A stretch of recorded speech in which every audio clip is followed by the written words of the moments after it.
Müəllim danışırsınızsa əgər səsiniz gəlmir, yəni açmalısınız.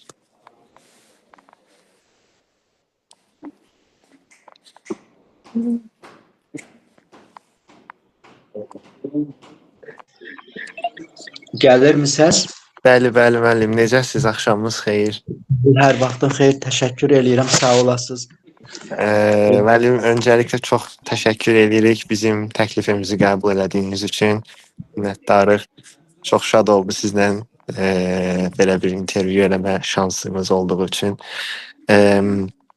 Bizim deməli sizdən soruşmalı olduğumuz bəzi mövzular var.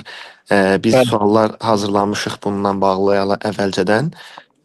İndi izninizlə oxumaq istəyirəm, bir saniyə. Buyur.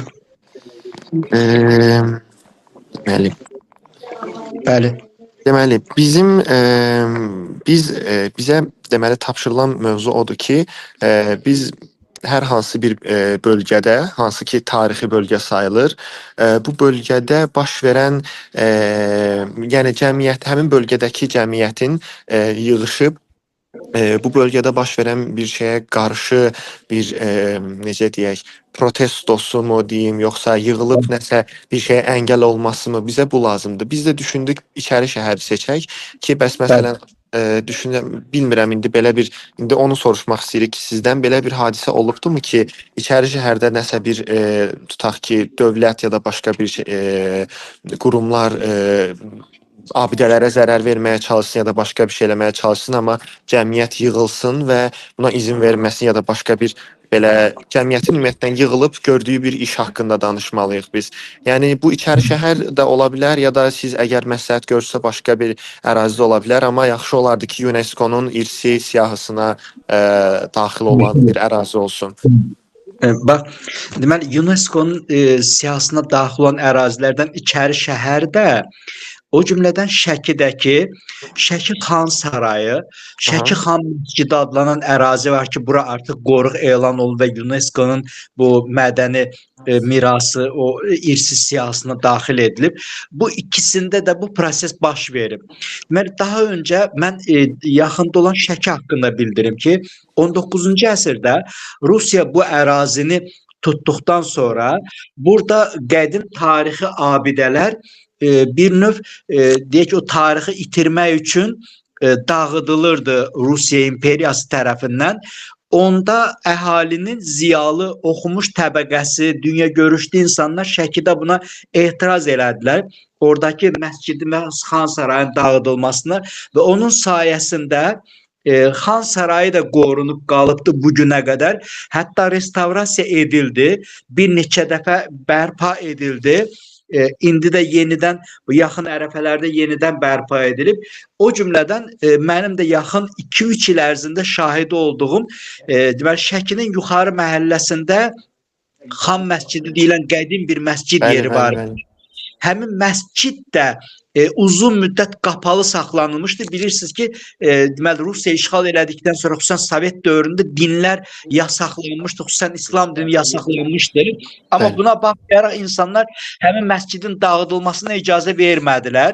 Yəni hətta bunu mühafizəkarlıq adlandırdı. Amma mənim zənnimcə bu Şəkidəki ziyalıların, maarifçi insanların cəmiyyətdə təsirinin üstün olması nəticəsində o məscid qorundu və çox bu yaxın 2-3 il ərzində deməli Heydər Əliyev fondunun dəstəyi ilə həmin qədim Xan Məscidi də o məscidin ən azı 300 ilə qədər tarixi var idi. O məscid restavrasiya olundu və bugün dünya turistləri üçün açıqdır. Yəni hər kəs görə bilər. İnternetdə məncə YouTube'da da bunu izləyə bilərsiniz. Bax birinci bu Şəkidəki iki tarixi abidə ilə bağlı bunu deyə bilərdim. Digəri isə içəri şəhər və 15-ci əsrə aid olan Şirvanşahlar qala divarları idi ki, mənim Bakıda universitetdə oxuduğum illərdə 81-86-cı illərdə o universitetin Filarmoniya bağı deyilən hissəsi var idi. Həmin hissədə divarın bəzi yerlərinə deyək ki, müxtəlif ticarət köşkləri yerləşdirirdilər. Yəni bu qeyri-qanuni şəkildə.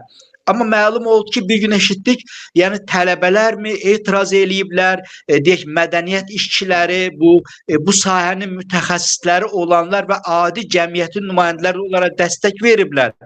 Hətta bir Mədəniyyət Nazirliyi qarşısında bir etiraz filan olmuşdu. Nəticədə oradakı köşklərin əksəriyyəti bağlanıldı, dayandırıldı.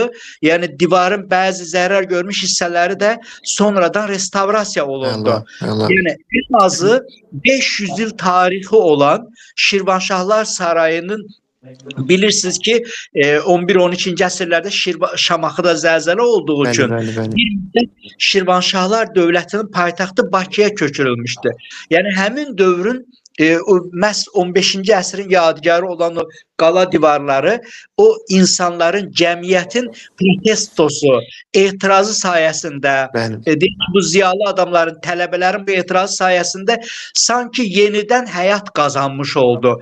Yəni öz quruluşunu qoruyub saxladı və çox yaxın ərəfələrdə bu Sovet dövləti dağılan ərəfələr ki var idi, deməli deyək ki 1990-cı illər, 95-ci illər, həmin ərəfədə içəri şəhərin özündə, şəhərin quruluşunda müəyyən dəyişiklik edilməyə cəhd göstərilirdi. Orada sanki yeni müasir binalar filan inşa eləməyə, bu dövrdə də tələbələrin, jurnalistlərin bir etirazları oldu mətbuatda. Yəni mən də bunu izləyirdim. Kəskin etirazlar oldu.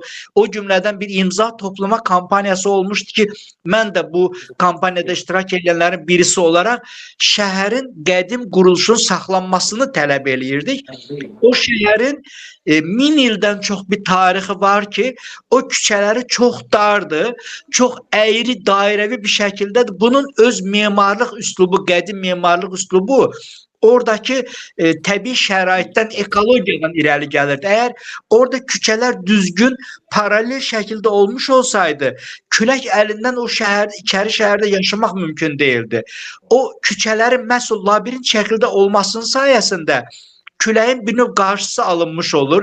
Bəlkə də bir çox virusların yayılmasının, bu binaların çoxunun toz torpaq içərisində qalmasının qarşısı alınmış olur.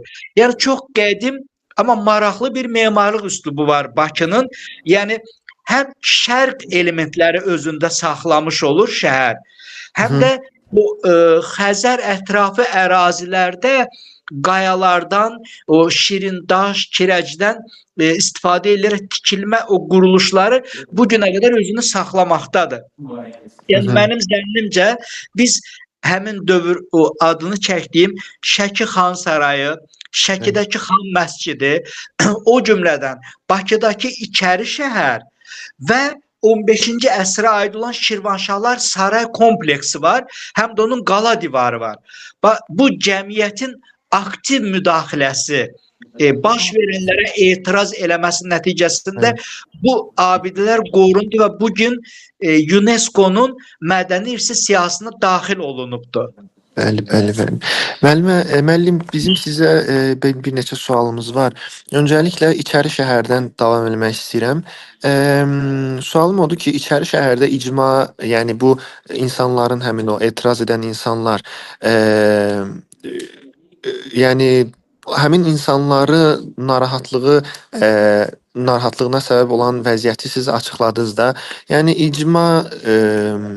bu icma həmin problemi həll etməkdə nə dərəcədə yaradıcı idi və eksperimental idi? Qısacası birinci atdıqları addım nə oldu? Daha sonrası necə oldu və həmin insanlar buna tam olaraq istədikləri şeyə nail ola bildilərmi? Mən deyərdim ki, birinci növbədə baş verən antropogen təsirlər deyirik də, bir memarlıq abidəsi üzərində insan əli ilə dağıdıcı hərəkətləri. Bu etirazlar, bu yazılmalar xüsusən 80-ci və 90-cı illərdə bir oyanış hərəkatı başlandı. Xüsusən yəni müstəqil jurnalistlər meydana gəldi. Artıq bildiyimiz kimi indi sosial şəbəkələr də bu işdə çox aktiv iştirak eləyirlər. Gedən proseslər dayandırıldı bu etirazların nəticəsində. Bəzən də bəzi dövlət işçilərinin deyək ki, səhlənkarlığı və yaxud da qanundan mı deyək, sui-istifadə eləməsi nəticəsində qədim binanın bəzi hissələri ticarət obyektlərinə, məişət obyektlərinə satıla bilirdi qeyri-qanuni şəkildə. Yəni onun tarixi əhəmiyyətinin olmadığı və sair kimi göstərilirdi və nəticədə bu dağılma prosesinin qarşısı alındı. Təbii ki, insanlar onu ilk formasına çevrilməsini istəyirdilər. Bəlkə də oranın tamam fərqli bir quruluşunu istəyirdilər, amma dağılma dayandırıldı. Qismən restavrasiya olundu. Həmin şəkildə saxlandı hələlik. Yəni hər şeyə nail olmadı icma və yaxud da bu etiraz edən insanlar, bu cəmiyyət. Amma müəyyən şeylərə nail oldular. Tam nail olmasalar da qismən buna nail oldular. Bəli. Bəs bu həmin cəmiyyət yəni belə deyək də dövlət qurumları və yaxud daha belə yuxarı təbəqələrlə çətinliklərinə məruz qalmışlarmı, yaxud onlarla birlik qurmağı bacardılarmı? Yəni bu proses necə baş verdi? Onlara dəstək oldumu hər hansı bir qurum və yaxud dövlətin özü, yoxsa cəmiyyət təkmi savaşmalı oldu bu durumdan? Mənim bildiyim qədərincə, yəni Bakıda bu işə bəzi ziyalılar da, yəni tanınmış yazıçılar, jurnalistlər də buna qoşuldular. Bu böyük ictimai xarakter aldı. Çünki Bakı mərkəz olduğu üçün orada hər şeyə tez reaksiya verildi. Və bəzi dövlət məmurları, məsələn, mənim bildiyim qədərincə bu yazıçılar birliyi ki var idi, mütərəqqi fikirli insanlar, onların bura qoşulması ilə bu dəstək gücləndi. Və dövlətin o deyək ki, aidiyyatı qurumları sanki məcbur oldular. Bu aidiyyatı qurum da Mədəniyyət Nazirliyində tarixi abidlərin bərpası, restavrasiyası ilə məşğul olan şöbələr ki var idi. Onlar bəlkə də diqqətsiz olardılar. Lakin bu cəmiyyətin qalxması, yazıçıların, jurnalistlərin, alimlərin buna reaksiya verməsinin nəticəsində onlar bir növ məcbur oldular diqqət eləməyə və prosesi bir növ o antropogen təsirlər, dağılma prosesinin qarşısı alınmış oldu. Bəli. Müəllim, son olaraq sizin şəxsi perspektivinizdən bağlı sual soruşmaq istəyirəm. Bildiyiniz kimi biz sizlə bir neçə dəfədə abidələrə bir yerdə turlar düzənləmişik, etmişik və mən bilirəm